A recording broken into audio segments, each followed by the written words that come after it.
Ahmedabad plane ક્રેશની આજે પ્રથમ વર્ષી છે. મૃતકોને શ્રદ્ધાંજલિ આપવા માટે સ્મરણાંજલિ કાર્યક્રમ યોજાયો.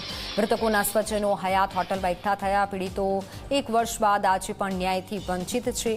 જલ્દીથી જલ્દી ન્યાય મળે તેવી પીડિતોની માંગ છે. મૃતકોને શ્રદ્ધાંજલિ આપવા સ્મરણાંજલિ કાર્યક્રમ. અમદાવાદ પ્લેન ક્રેશની આજે પ્રથમ વર્ષી. જલ્દીથી ન્યાય મળે તેવી પીડિતોની માંગ છે.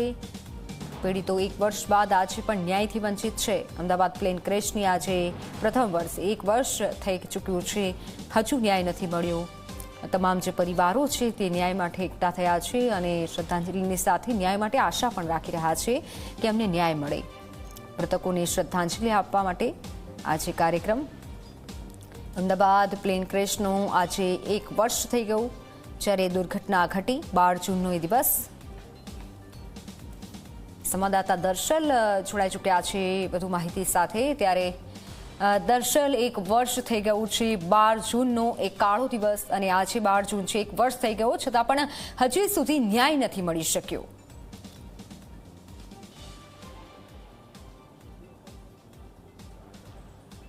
ચોક્કસથી જે 12 જૂન 2025ની તારીખ જે અમદાવાદની સૌથી મોટી એ દુર્ઘટના પ્લેન ક્રેશ કે જે આપણે પણ સામાન્ય વ્યક્તિ પણ યાદ કરે તો એના પણ રૂવાટા ઊભા થઈ જાય. તો જે લોકોના મોત થયા છે એ પરિવારની હાલત શું થઈ હશે એ કલ્પના કરવી અઘરી છે. અને એ જ પરિવાર આજે અમદાવાદ ખાતે એ જ્યારે પ્રથમ વર્ષી છે ત્યારે એ તમામ પરિવારજનો અહીંયા એકઠા થયા છે અને એક હોટલ ઉપર, આશ્રમ રોડ ઉપર આવેલી આ હોટલ ખાતે આ તમામ પરિવારજનોએ જોઈ શકાય છે એ મૃતકોના તેમના સ્વજનોના ફોટા સાથે એ એમની આંખોમાં રહેલા એ આંસુ હજુ પણ સુકાતા નથી. કોઈએ પોતાના દીકરા, દીકરી, માતા, પિતા તમામ લોકોને અહીંયા ગુમાવ્યા છે. એ 260 ઉપર લોકોના મોત પણ એ પ્લેનમાં સવાર 242માંથી એ વિશ્વાસ કુમારનો બચાવ અને 241 લોકોના એ મોત આ તમામ પરિવારજનો માટે એ ઓચિંતી આફત, એ અકાળે મોત એ જ્યારે આવ્યું ત્યારે એ ઘટના સમયના એ દ્રશ્યો એ આપણે તમામ લોકોએ જોયા, એ પરિસ્થિતિ જોઈ. અને જ્યારે આ 1 વર્ષ થયું છે ત્યારે આ પરિવાર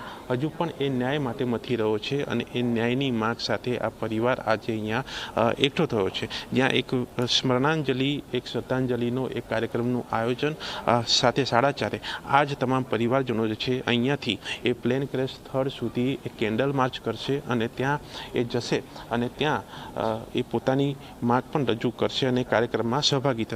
અહીંયા જે લોકોને એકઠા કરવામાં આવે છે, કુલદીપભાઈ એ આપણી સાથે જોડાયા છે. કુલદીપભાઈ, શું કહેશો? કેટલા પરિવારજનો જે અહીંયા આજના દિવસે એ હાજર છે, દરેકની એ યાદો એ ઘટના સાથે જોડાયેલી?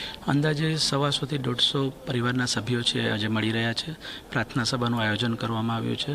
સાથે સાથે ટેકનિકલ એક્સપર્ટ તરીકે જે કેપ્ટન આવ્યા છે અહીંયા, CS રંધાવા સર છે, અમિત સિંહ સર છે, એમની સાથે પણ પરિવાર વાતચીત કરશે અને એટર્ની અને એમના ક્લાયન્ટ વચ્ચે પણ એક પ્રાઇવેટ વાતચીત થશે. એ અત્યારે હું ચર્ચા નહીં કરી શકું. ત્યારબાદ ક્રેશ સાઇટ પાસે જઈ અને કેન્ડલ લાઇટ ટ્રિબ્યુટની વ્યવસ્થા કરવામાં આવી છે, જેની અંદર સ્વજનો જે ગુમાવ્યા છે એમની આત્માની શાંતિ માટે થઈ અને ત્યાં મીણબત્તી છે પ્રગટાવવાના છે. કુલદીપભાઈ, અલગ અલગ પરિવારજનો, કોઈ દીકરા, દીકરી, માતા, પિતા તમામ લોકો ગુમાવ્યા છે. એક જ માંગ છે એ ન્યાય મળે. એ કેવો ન્યાય ઈચ્છી રહ્યા છે તમામ લોકો?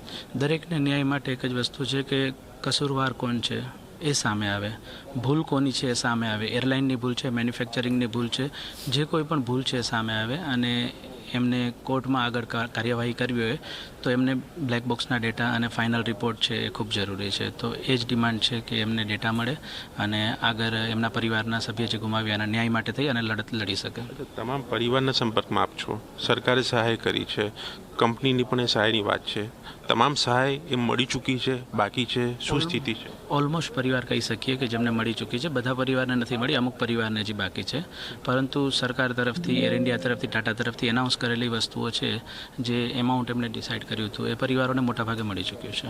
પરંતુ ન્યાય જે છે એના માટે એમને ડેટા અને ફાઇનલ રિપોર્ટ જરૂરી છે. આજે એની ચર્ચા અત્યારે આજે તો પ્રાર્થના સભા છે અને ચર્ચા છે એ એટર્ની અને ક્લાયન્ટ વચ્ચેની પ્રાઇવેટ હોય છે, તેમાં હું શેર ના કરી શકું.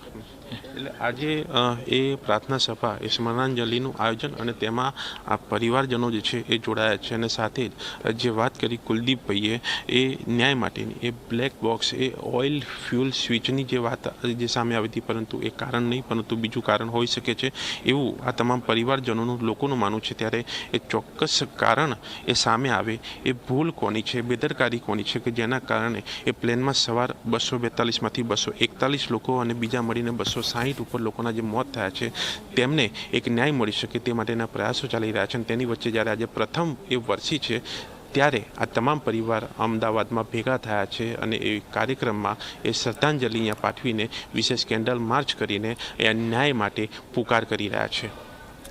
જી દર્શલ, આભાર માહિતી બદલ. તો તમામ જે પરિવાર છે તે ન્યાયની આશા રાખી રહ્યા